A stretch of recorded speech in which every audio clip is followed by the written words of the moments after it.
Thank you very much.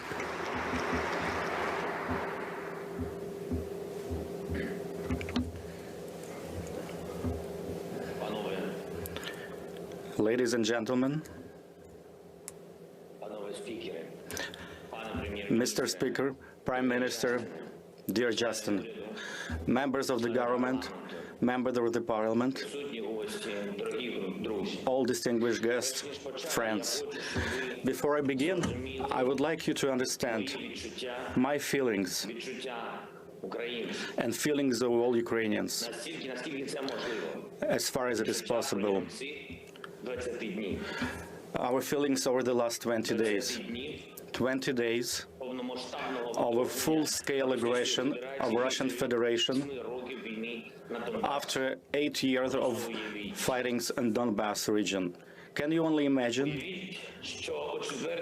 Imagine that on 4 a.m., each of you start hearing bomb explosions, severe explosion. Justin, can you imagine hearing your children hear all these severe explosions, bombing of airport, bombing of Ottawa airport, tens of other cities of your wonderful country. Can you imagine that? Cruise missiles are falling down on your terrain, and your children are asking you what happened, and you are receiving the first news which infrastructure objects have been bombed and destroyed by Russian Federation. And you know how many people already died. Can you only imagine what words, how can you explain to your children that you just full-scale aggression just happened in your country? You know that this is war to annihilate your state, your country. You know that this is the war to subjugate your people. And on second day, you receive notifications that huge columns of military equipment are entering your country, crossing the border. They're entering small cities. They are giving siege. They're encircling cities. And they start to shell civil neighborhoods. They bomb school buildings. They destroyed kindergarten facilities, like in our city, city of Sumy, like in city of Охтирка. Imagine that someone is taking siege, laying siege to Vancouver. Can you just imagine that for a second? And all these people who are left in such city. And this is exactly the situation that our city of Mariupol is suffering. And they are left without heat or hydro, or without means of communicating, almost without food, without water, seeking shelter in bomb shelters. Dear Justin, dear guests, can you imagine that every day you receive memorandums about the number of casualties, including among women and children? You've heard about the bombings. Currently, we have 97 children that died during this war. Can you imagine famous CN Tower in Toronto? If it was hit by Russian bombs. Of course, I don't wish this on anyone, but this is our reality in which we live. We have to contemplate, we have to see where the next bombing will take place. Your Churchill Square, we have a Freedom Square in the city of Kharkiv, our Babin Yar, the place where victims of Holocaust were buried, and it has been bombed by the Russians. Imagine that Canadian facilities have been bombed, similarly as our buildings and memorial places are being bombed. A number of families have died. Every night is a horrible night. Russians are shelling from all kinds of artillery, from tanks. They're hitting civilian infrastructure, they're hitting big buildings. Can you imagine that there is a fire starting at a nuclear power plant, and that's exactly what happened in our country? Each city that they are marching through, they're taking down Ukrainian flags. Can you imagine someone taking down your Canadian flags in Montreal and other Canadian cities? I know that you all support Ukraine. We've been friends with you, Justin, but also I would like you to understand, and I would like you to feel this, what we feel every day. We want to live, and we want to be victorious. We want to prevail for the sake of life. Can you imagine when you call your friends, your friendly nation, and you ask, please close the sky, close the airspace, please stop the bombing. How many more cruise missiles have to fall on our cities until you make this happen? And they, in return, they express their deep concerns about the situation. When we talk with our partners, and they say, please hold on a little longer.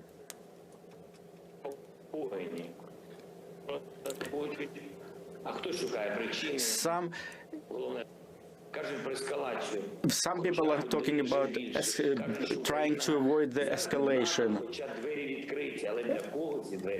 and at the same time, in response to our aspiration to become members of NATO, we also do not hear a clear answer.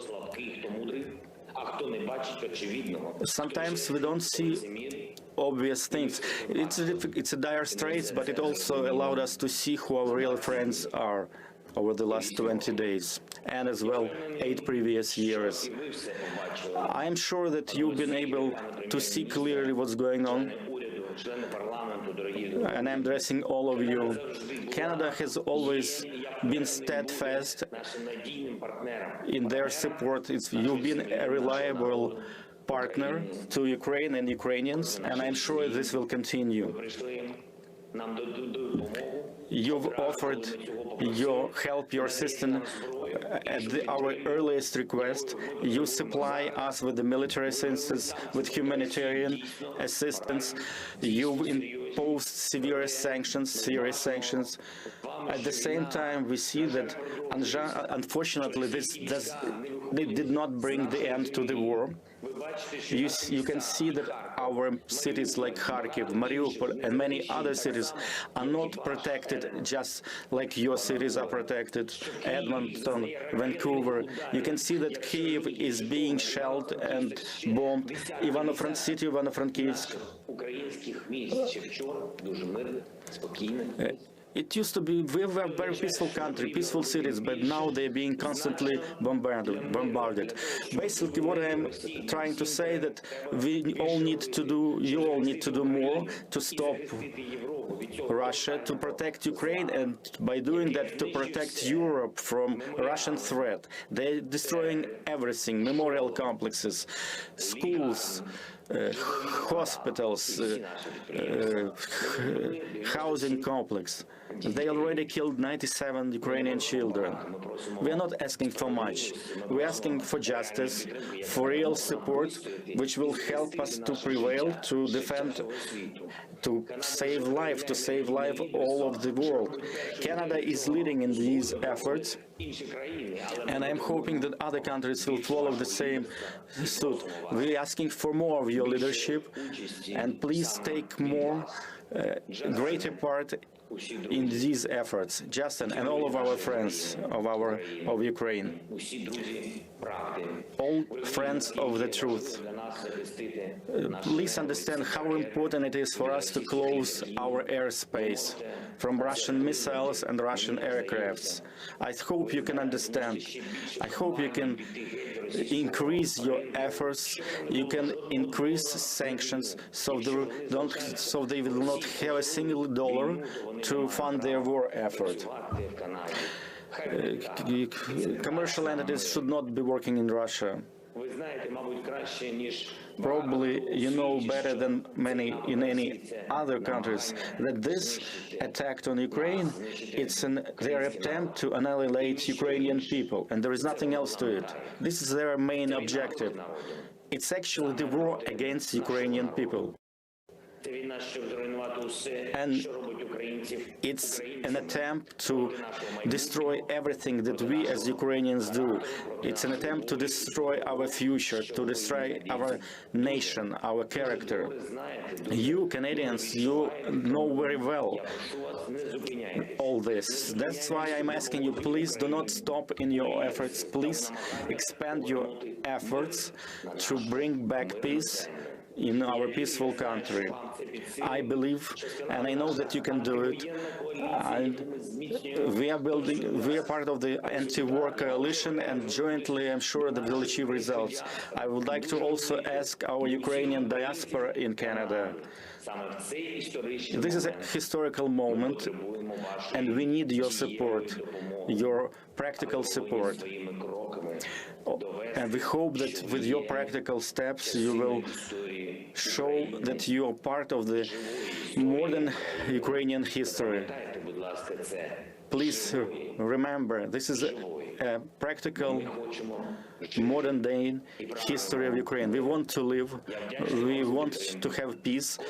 I'm grateful to every one of you in the Parliament of Canada who is present there, to every Canadian citizen.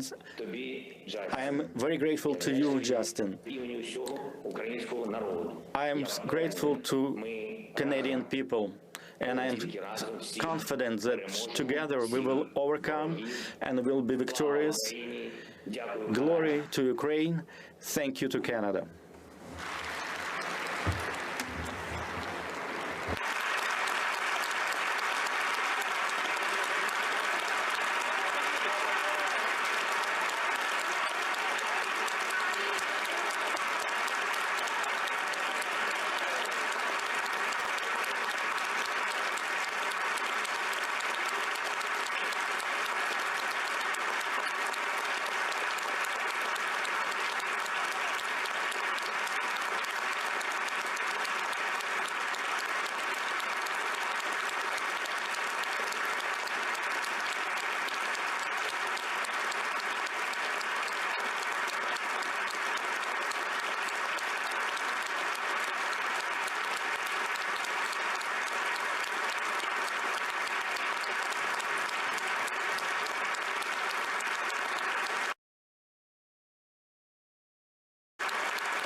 We are one people, free, people of the free and democratic world. We demonstrate a lot of unity. One of the most difficult year of my history, in year 2014, when we don't have an army, the Canada was together with me, and then Prime Minister Harper, and the bipartisan support in the Canadian Parliament maybe save a lot of life of Ukrainian. And now you should understand, our fight is your fight. Our security is your security. And we're fighting here for the freedom and security of Canadian people. And that's why you are not assisting Ukraine. You are not helping Ukraine. You investing in your security. And the weaker Putin would be, because of the action of Ukrainian armed forces, the better it would be for the global security. And that's why we need to stop this crazy maniac with the nuclear bomb. That's why we should put it behind the bars in the Hague Tribunal for the thousands and thousands of these Ukrainians he killed on our soil. And definitely this is completely unpredictable. And this person, Putin, understands only language of force. And the more quicker you help, the closer would be the victory. If you delay the help, that would cost to Ukrainian people new lost lives, tons of blood, and danger for the sovereignty and territorial integrity. This is true.